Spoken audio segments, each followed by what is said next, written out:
गोदान उपन्यास अध्याय 11। ऐसे असाधारण कांड पर गांव में जो कुछ हलचल मचनी चाहिए वो मची और महीनों तक मचती रही। जुनिया के दोनों भाई लाठियां लिए गोबर को खोजते फिरते थे। भोला ने कसम खाई कि अब न जुनिया का मुंह देखेंगे और न इस गांव का। होरी से उन्होंने अपनी सगाई की जो बातचीत की थी वो अब टूट गई।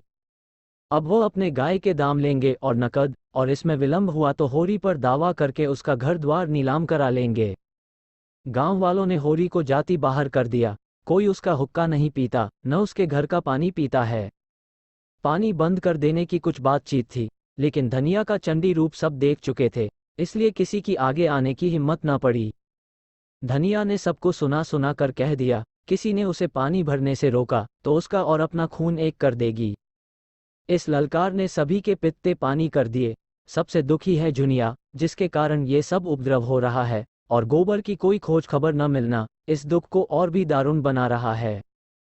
सारे दिन मुंह छिपाए घर में पड़ी रहती है। बाहर निकले तो चारों ओर से बागबानों की ऐसी वर्षा हो कि जान बचना मुश्किल हो जाए।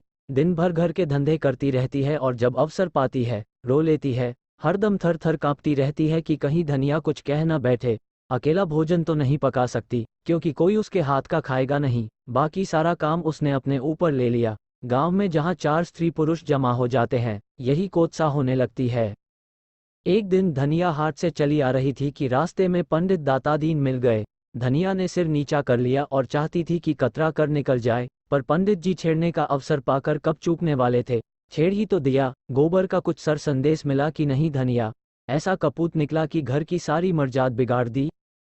धनिया के मन में स्वयं यही भाव आते रहते थे।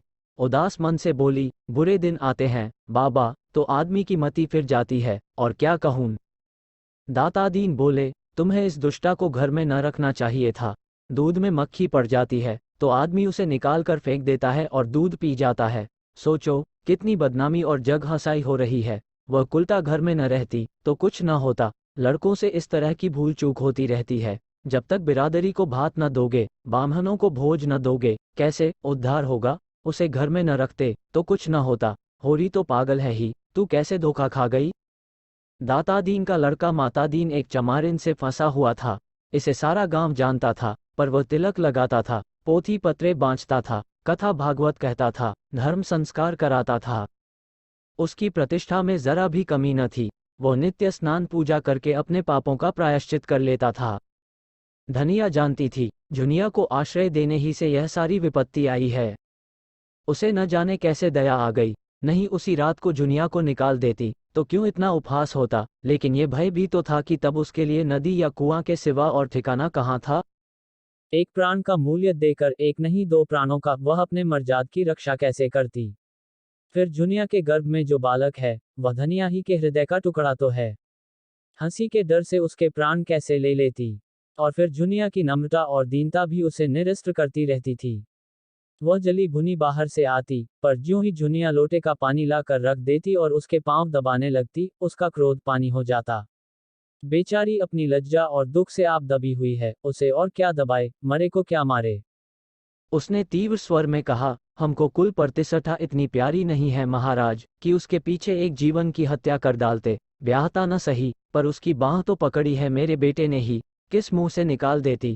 वही काम बड़े बड़े करते हैं, मुदा उनसे कोई नहीं बोलता, उन्हें कलंक ही नहीं लगता। वही काम छोटे आदमी करते हैं, उनकी मर्जाद बिगड़ जाती है, नाक कट जाती है। बड़े आदमियों को अपनी नाक दूसरों की जान से प्यारी होगी, हमें तो अपनी नाक इतनी प्यारी नहीं। दातादीन हार मानने वाले जीव न थे, वो इस गांव के नारद थे। यहाँ की वहाँ, वहाँ की यहाँ, यही उनका व्यवसाय था। वह चोरी तो न करते थे, उसमें जान जोखिम था, पर चोरी के माल में हिस्सा बटाने के समय अवश्य पहुंच जाते थे। कहीं पीठ में धूल न लगने देते थे। जमींदार को आज तक लगान की एक पाई न दी थी। कुर्की आती तो कुएं में गिरने चलते, नौखेरम के किए कुछ न बनता, मगर असामियों को सूद पर रुपए उधार देते थे। किसी स्त्री को आभूषण बनवाना है, दातादीन उसकी सेवा के लिए हाजिर हैं। शादी ब्याह तय करने में उन्हें बड़ा आनंद आता है, यश भी मिलता है, दक्षिणा भी मिलती है। बीमारी में दवा दारू भी करते हैं, झाड़ फूंक भी, जैसी मरीज की इच्छा हो। और सभा चतुर इतने हैं कि जवानों में जवान बन जाते हैं, बालकों में बालक और बूढ़ों में बूढ़े। चोर के भी मित्र हैं और साह के भी। गांव में किसी को उन पर विश्वास नहीं है, पर उनकी वाणी में कुछ ऐसा आकर्षण है कि लोग बार बार धोखा खाकर भी उन्हीं की शरण जाते हैं। सिर और दाढ़ी हिलाकर बोले, ये तू ठीक कहती है धनिया, धर्मात्मा लोगों का यही धर्म है, लेकिन लोक रीति का निबाह तो करना ही पड़ता है। इसी तरह एक दिन लाला पटेश्वरी ने होरी को छेड़ा। वह गांव में पुण्यात्मा मशहूर थे। पूर्णमासी को नित्य सत्यनारायण की कथा सुनते, पर पटवारी होने के नाते खेत बेगाड़ में जुतवाते थे, सिंचाई बेगाड़ में करवाते थे और असामियों को एक दूसरे से लड़ाकर रकमें मारते थे। सारा गांव उनसे कांपता था। गरीबों को 10-10, 5-5 कर्ज देकर उन्होंने कई हजार की संपत्ति बना ली थी। फसल की चीजें असामियों से लेकर कचहरी और पुलिस के अमलों की भेंट करते रहते थे। इससे इलाके भर में उनकी अच्छी धाक थी। अगर कोई उनके हत्थे नहीं चढ़ा तो वह दारोगा गंदा सिंह थे, जो हाल में इस इलाके में आए थे। परमार्थी भी थे। बुखार के दिनों में सरकारी कुनैन बांटकर यश कमाते थे। कोई बीमार आराम हो तो उसकी कुशल पूछने अवश्य जाते थे। छोटे मोटे झगड़े आपस में ही तय करा देते थे। शादी ब्याह में अपने पालकी, कालीन और महफिल के सामान मंगनी देकर लोगों का उबार कर देते थे। मौका पाकर न चूकते थे, पर जिसका खाते थे उसका काम भी करते थे। बोले, ये तुमने क्या रोग पाल लिया होरी? होरी ने पीछे फिर कर पूछा, तुमने क्या कहा लाला, मैंने सुना नहीं। पटेश्वरी पीछे से कदम बढ़ाते हुए बराबर आकर बोले, यही कह रहा था कि धनिया के साथ क्या तुम्हारी बुद्धि भी घास खा गई? जुनिया को क्यों नहीं उसके बाप के घर भेज देते? सेंट मेंट में अपनी हंसी करा रहे हो। न जाने किसका लड़का लेकर आ गई और तुमने घर में बैठा लिया। अभी तुम्हारी दो लड़कियां ब्याहने को बैठी हुई हैं। सोचो कैसे बेड़ा पार होगा। होरी इस तरह की आलोचनाएं और शुभकामनाएं सुनते सुनते तंग आ गया था। खिन्न होकर बोला, ये सब मैं समझता हूँ लाला, लेकिन तुम ही बताओ मैं क्या करूं? मैं जुनिया को निकाल दूं तो भोला उसे रख लेंगे। अगर वह राजी हों तो आज मैं उनके घर पहुंचा दूं। अगर तुम उन्हें राजी कर दो तो जन्म भर तुम्हारा औसान मानूं, मगर वहां तो उनके दोनों लड़के खून करने को उतारू हो रहे हैं। फिर मैं उसे कैसे निकाल दूं? एक तो नालायक आदमी मिला कि उसकी बांह पकड़कर दगा दे गया। मैं भी निकाल दूंगा तो इस दशा में वह कहीं मेहनत मजूरी भी तो न कर सकेगी, कहीं डूब धंस मरी तो किसे अपराध लगेगा। रहा लड़कियों का ब्याह, सो भगवान मालिक है, जब उसका समय आएगा कोई न कोई रास्ता निकल ही आएगा। लड़की तो हमारी बिरादरी में आज तक कभी कुंवारी नहीं रही, बिरादरी के डर से हत्यारे का काम नहीं कर सकता। होरी नम्र स्वभाव का आदमी था, सदा सिर झुका कर चलता और चार बातें गम खा लेता था। हीरा को छोड़कर गांव में कोई उसका अहित न चाहता था, पर समाज इतना बड़ा अनर्थ कैसे सह ले? और उसकी मुठमर्दी तो देखो कि समझाने पर भी नहीं समझता। स्त्री पुरुष दोनों जैसे समाज को चुनौती दे रहे हैं कि देखें कोई उनका क्या कर लेता है, तो समाज भी दिखा देगा कि उसकी मर्यादा तोड़ने वाले सुख की नींद नहीं सो सकते। उसी रात को इस समस्या पर विचार करने के लिए गांव के विधाताओं की बैठक हुई। दातादीन बोले, मेरी आदत किसी की निंदा करने की नहीं है। संसार में क्या क्या कुकर्म नहीं होता, अपने से क्या मतलब। मगर वह रानड़ धनिया तो मुझसे लड़ने पर उतारू हो गई। भाइयों का हिस्सा दबाकर हाथ में 4 पैसे हो गए, तो अब कुपंथ के सिवा और क्या सूझेगी। नीच जात, जहाँ पेट भर रोटी खाए और टेढ़े चले, इसी से तो शास्त्रों में कहा है, नीच जात लतियाए अच्छा। पटेश्वरी ने नारियल का कश लगाते हुए कहा, यही तो इनमें बुराई है कि 4 पैसे देखे और आंखें बदली। आज होरी ने ऐसी हेकड़ी जताई कि मैं अपना सा मुंह लेकर रह गया। न जाने अपने को क्या समझता है। अब सोचो, इस अनीति का गांव में क्या फल होगा। जुनिया को देखकर दूसरी विधवाओं का मन बढ़ेगा कि नहीं। आज भोला के घर में यह बात हुई, कल हमारे तुम्हारे घर में भी होगी। समाज तो भय के बल से चलता है। आज समाज का अंकुश जाता रहे, फिर देखो संसार में क्या क्या अनर्थ होने लगते हैं। झिगुरी सिंह 2 स्त्रियों के पति थे। पहली स्त्री 5 लड़के लड़कियां छोड़कर मरी थी। उस समय इनकी अवस्था 45 के लगभग थी, पर आपने दूसरा ब्याह किया और जब उससे कोई संतान न हुई तो तीसरा ब्याह कर डाला। अब इनकी 50 की अवस्था थी और 2 जवान पत्नियां घर में बैठी थीं। उन दोनों ही के विषय में तरह तरह की बातें फैल रही थीं, पर ठाकुर साहब के डर से कोई कुछ न कह सकता था, और कहने का अवसर भी तो हो। पति की आड़ में सब कुछ जायज है, मुसीबत तो उसको है जिसे कोई आड़ नहीं। ठाकुर साहब स्त्रियों पर बड़ा कठोर शासन रखते थे और उन्हें घमंड था कि उनकी पत्नियों का घूंघट किसी ने न देखा होगा। मगर घूंघट की आड़ में क्या होता है, उसकी उन्हें क्या खबर। बोले, ऐसी औरत का तो सिर काट ले। होरी ने इस कुल्टा को घर में रखकर समाज में विष बोया है। ऐसे आदमी को गांव में रहने देना सारे गांव को भ्रष्ट करना है। राय साहब को इसकी सूचना देनी चाहिए, साफ साफ कह देना चाहिए। अगर गांव में यह अनीति चली तो किसी की आबरू सलामत न रहेगी। पंडित नोखेरम कारकुन बड़े कुलीन ब्राह्मण थे।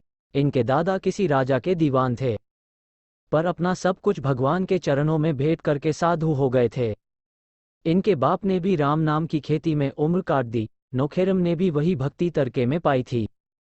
प्रातःकाल पूजा पर बैठ जाते थे और 10 बजे तक बैठे राम नाम लिखा करते थे, मगर भगवान के सामने से उठते ही उनकी मानवता इस अवरोध से विकृत होकर उनके मन, वचन और कर्म सभी को विषाक्त कर देती थी। इस प्रस्ताव में उनके अधिकार का अपमान होता था। फूले हुए गालों में धंसी हुई आंखें निकालकर बोले, इसमें राय साहब से क्या पूछना है, मैं जो चाहूं कर सकता हूं। लगा 200 रुपये डांड, आप गांव छोड़कर भागेगा, इधर बेदखली भी दायर किए देता हूं। पटेश्वरी ने कहा, मगर लगान तो बेबाक कर चुका है। झिगुरी सिंह ने समर्थन किया, हाँ, लगान के लिए ही तो हमसे 30 रुपये लिए हैं। नोखेरम ने घमंड के साथ कहा, लेकिन अभी रसीद तो नहीं दी, सबूत क्या है कि लगान बेबाक कर दिया। सर्वसम्मति से यही तय हुआ कि होरी पर 100 रुपये तावान लगा दिया जाए। केवल एक दिन गांव के आदमियों को बटोर कर उनकी मंजूरी ले लेने का अभिनय आवश्यक था, संभव था। इसमें 10-5 दिन की देर हो जाती, पर आज ही रात को जुनिया के लड़का पैदा हो गया और दूसरे ही दिन गांव वालों की पंचायत बैठ गई। होरी और धनिया दोनों अपनी किस्मत का फैसला सुनने के लिए बुलाए गए। चौपाल में इतनी भीड़ थी कि कहीं तिल रखने की जगह न थी। पंचायत ने फैसला किया कि होरी पर 100 रुपये नकद और 30 मन अनाज डांड लगाया जाए। धनिया भरी सभा में रूंधे हुए कंठ से बोली, पंचो, गरीब को सता कर सुख न पाओगे, इतना समझ लेना, हम तो मिट जाएंगे। कौन जाने इस गांव में रहें या न रहें, लेकिन मेरा शराब तुमको भी जरूर लगेगा। मुझसे इतना कड़ा जरिमाना इसलिए लिया जा रहा है कि मैंने अपने बहू को क्यों अपने घर में रखा, क्यों उसे घर से निकालकर सड़क की भिखारिन नहीं बना दिया। यही न्याय है। पटेश्वरी बोले, वह तेरी बहू नहीं है, हरजाई है। होरी ने धनिया को डांटा, तू क्यों बोलती है धनिया, पंच में परमेश्वर रहते हैं, उनका जो न्याय है वह सिर आंखों पर। अगर भगवान की यही इच्छा है कि हम गांव छोड़कर भाग जाए तो हमारा क्या बस। पंचो, हमारे पास जो कुछ है वो अभी खलिहान में है, एक दाना भी घर में नहीं आया। जितना चाहे ले लो, सब लेना चाहो सब ले लो, हमारा भगवान मालिक है, जितनी कमी पड़े उसमें हमारे दोनों बैल ले लेना। धनिया दांत कटकटा कर बोली, मैं एक दाना न अनाज दूंगी न कौड़ी डांड, जिसमें बूता हो चल कर मुझसे ले।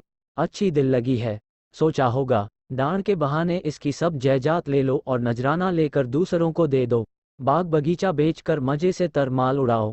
धनिया के जीते जी यह नहीं होने का, और तुम्हारी लालसा तुम्हारे मन में ही रहेगी। हमें नहीं रहना है बिरादरी में, बिरादरी में रहकर हमारी मुकुत न हो जाएगी। अब भी अपने पसीने की कमाई खाते हैं, तब भी अपने पसीने की कमाई खाएंगे। होरी ने उसके सामने हाथ जोड़कर कहा, धनिया, तेरे पैरों पड़ता हूँ, चुप रह। हम सब बिरादरी के चाकर हैं, उसके बाहर नहीं जा सकते। वह जो डांड लगाती है उसे सिर झुकाकर मंजूर कर। नकू बनकर जीने से तो गले में फांसी लगा लेना अच्छा है। आज मर जाया तो बिरादरी ही तो इस मिट्टी को पार लगाएगी, बिरादरी ही तारेगी तो तरेंगे। पंचों, मुझे अपने जवान बेटे का मुंह देखना नसीब न हो। अगर मेरे पास खलिहान के अनाज के सिवा और कोई चीज हो, मैं बिरादरी से दगा न करूंगा। पंचों को मेरे बाल बच्चों पर दया आए तो उनकी कुछ परवरिश करें, नहीं मुझे तो उनकी आज्ञा पालनी है। धनिया झल्लाकर वहां से चली गई और होरी पहर रात तक खलिहान से अनाज धो धोकर झिगुरी सिंह की चौपाल में ढेर करता रहा। 20 मन जौ था, 5 मन गेहूं और इतना ही मटर, थोड़ा सा चना और तेलहन भी था। अकेला आदमी और 2 गृहस्थियों का बोझ, ये जो कुछ हुआ धनिया के पुरुषार्थ से हुआ। जुनिया भीतर का सारा काम कर लेती थी और धनिया अपनी लड़कियों के साथ खेती में जुट गई थी।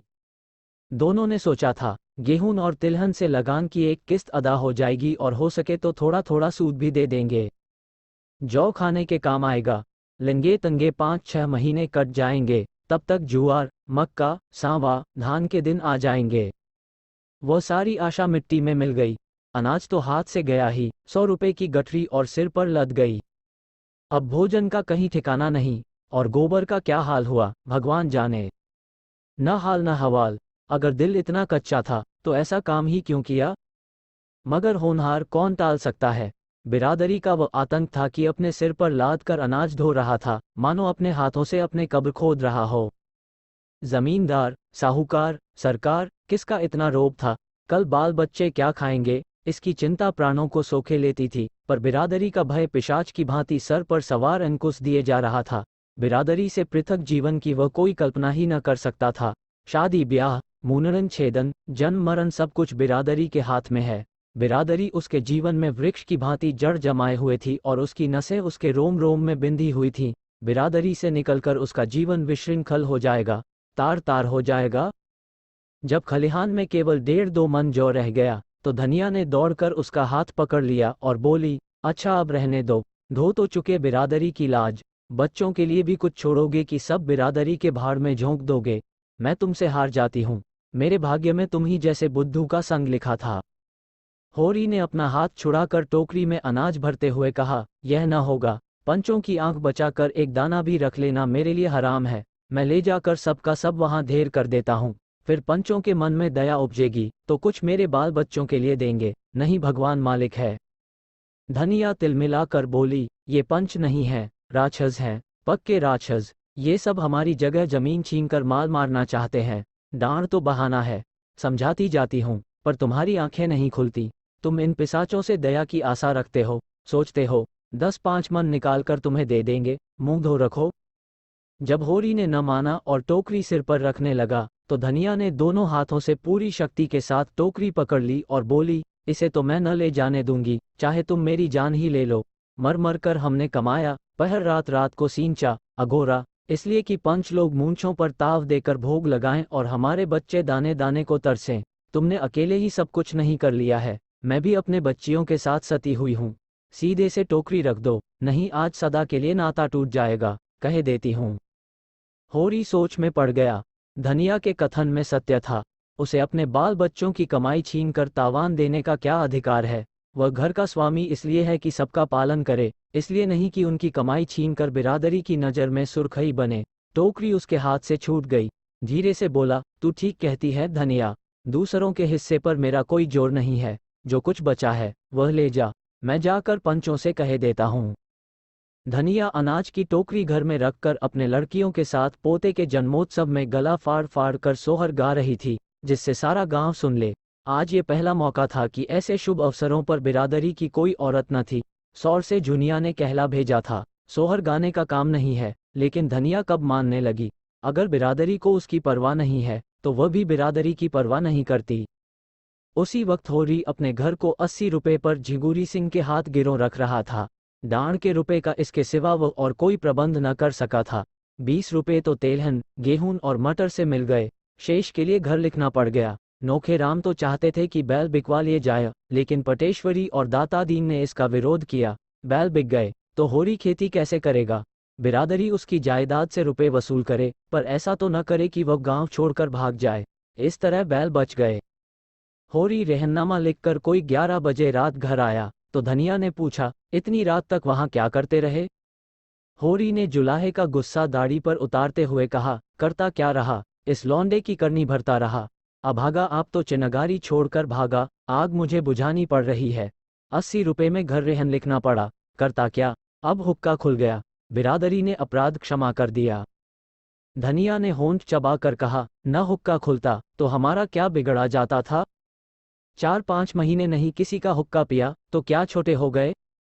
मैं कहती हूँ, तुम इतने भोंदू क्यों हो? मेरे सामने तो बड़े बुद्धिमान बनते हो, बाहर तुम्हारा मुंह क्यों बंद हो जाता है? ले दे के बाप दादों की निशानी एक घर बच रहा था, आज तुमने उसका भी वारा न्यारा का दिया। इसी तरह कल 3-4 बीघे जमीन है, इसे भी लिख देना और तब गली गली भीख मांगना। मैं पूछती हूँ, तुम्हारे मुंह में जीभ न थी कि उन पंचों से पूछते, तुम कहाँ के बड़े धर्मात्मा हो जो दूसरों पर डांड लगाते फिरते हो? तुम्हारा तो मुंह देखना भी पाप है। होरी ने डांटा, चुप रह, बहुत बढ़ चढ़ न बोल, बिरादरी के चक्कर में अभी पड़ी नहीं है, नहीं मुंह से बात न निकलती। धनिया उत्तेजित हो गई, कौन सा पाप किया है जिसके लिए बिरादरी से डरे? किसी की चोरी की है, किसी का माल काटा है, मेहरिया रख लेना पाप नहीं है, हाँ रख के छोड़ देना पाप है। आदमी का बहुत सीधा होना भी बुरा है, उसके सीधेपन का फल यही होता है कि कुत्ते भी मुंह चाटने लगते हैं। आज उधर तुम्हारी वाह वाह हो रही होगी कि बिरादरी की कैसी मर्जाद रख ली। मेरे भाग फूट गए थे कि तुम जैसे मर्द से पाला पड़ा, कभी सुख की रोटी न मिली। मैं तेरे बाप के पांव पड़ने गया था, वही तुझे मेरे गले बांध गया था। पत्थर पड़ गया था उनकी अक्कल पर, और उन्हें क्या कहूं, न जाने क्या देखकर लट्टू हो गए। ऐसे कोई बड़े सुंदर भी तो न थे तुम। विवाद विनोद के क्षेत्र में आ गया। 80 रुपए गए, लाख रुपए का बालक तो मिल गया, उसे तो कोई न छीन लेगा। गोबर घर लौट आए, धनिया अलग झोपड़ी में सुखी रहेगी। होरी ने पूछा, बच्चा किसको पड़ा है? धनिया ने प्रसन्न मुख होकर जवाब दिया, बिल्कुल गोबर को पड़ा है। सच? हृष्ट पुष्ट तो है। हाँ, अच्छा है।